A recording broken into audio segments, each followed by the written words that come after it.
सुरुवातीला गृह विभाग, राष्ट्रीय सुरक्षा, आपल्या राज्याची सुरक्षा आणि हिंदुत्ववादी सरकार आहे. मंत्री महोदय ऐकत असते, गृहराज्यमंत्री होते इथं. नाही, तुम्ही लिहा, उत्तर द्या उद्याच. अध्यक्ष महोदय, आपल्या महाराष्ट्राचे आराध्य दैवत छत्रपती शिवाजी महाराज आणि आपल्या तमाम महाराष्ट्रातल्या सर्व जनतेची कुलस्वामिनी आई तुळजाभवानी. अध्यक्ष महोदय, 1659ला विजापूरचा एक सरदार अफजल खान तुळजापूर पंढरपूर मार्गे छत्रपती शिवाजी महाराजांच्या स्वराज्यावर स्वारी करून ते स्वारी आली होती. येताना वाटेत त्यांनी तुळजापूरला पंढरपूरला मंदिराची तोडफोड करण्याचं, त्यासाठी मंदिरं नष्ट करण्यासाठी त्यांनी प्रयत्न केले. त्यावेळेस तुळजापूरला सुद्धा त्यावेळेस त्यांनी तुळजाभवानी मूर्तीला नुकसान पोहोचवण्याचा प्रयत्न केला होता. परंतु अध्यक्ष महोदय, त्यावेळेस तिथल्या स्थानिक पुजाऱ्यांनी, तुळजापूरकरांनी त्या मूर्तीचं रक्षण आदिलशहाच्या फौजेपासून केलं होतं आणि मूर्ती सुरक्षित ठेवली होती. पण आता हिंदुत्ववादी सरकार आहे, आता तुळजापूर सुरक्षा धोक्यात आली. अध्यक्ष महोदय, कशी आली? अध्यक्ष महोदय, केंद्र सरकारने 2024 मध्ये 7 मार्च 2024ला, मंत्री महोदय ऐका, 7 मार्च 2024ला एक राजपत्र काढलं आणि त्यात चायनीज कंपन्यांना सीसीटीव्हीच्या बंदी आणली.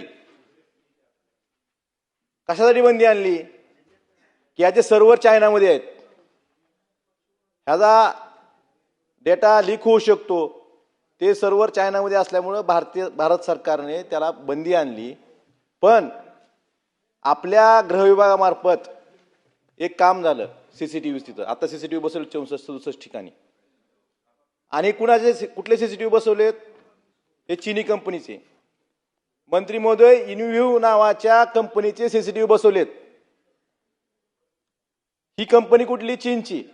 आणि केंद्र सरकारने 2024 मध्येच standardisation testing and quality certification STQC हे नॉर्म्स लागू केले होते. आणि स्पष्ट असे आदेश होते केंद्र सरकारचे की ज्या कंपन्या STQCच्या इम्पॅनलमेंटमध्ये आहेत त्यांचे सीसीटीव्ही बसवायचे.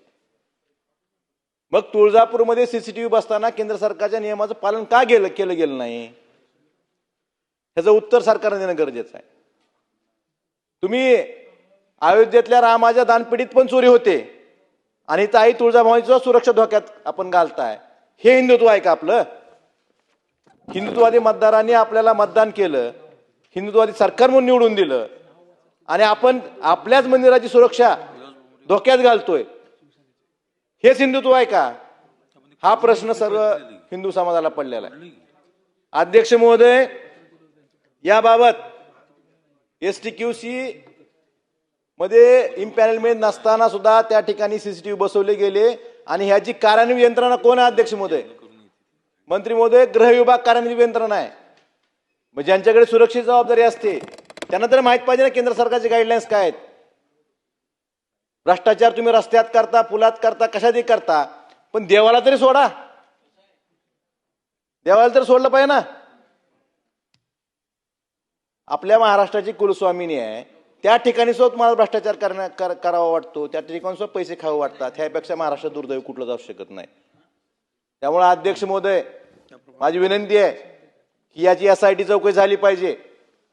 आणि यात कुणी असतील, राजकारणी असतील, अधिकारी असतील, यांना तुम्ही त्यांच्यावर कठोर शिक्षा केली पाहिजे, हीच माझी विनंती आहे. आणि मला अपेक्षा आहे की आई तुळजाभवानीच्या रक्षण त्यावेळेस पुजाऱ्यांनी आदिलशहापासून केलं होतं, आदिलशहाच्या सरदारापासून, अफजल खानापासून केलं होतं. परंतु आपल्या हिंदुत्ववादी सरकारमध्ये जर आई तुळजाभवानीची सुरक्षा धोक्यात येत असेल, उद्या चीनची कंपनी आहे, चीनची कंपनी पाकिस्तानला डेटा पुरवू शकते. हा धोका आपल्या लक्षात येत नाही का?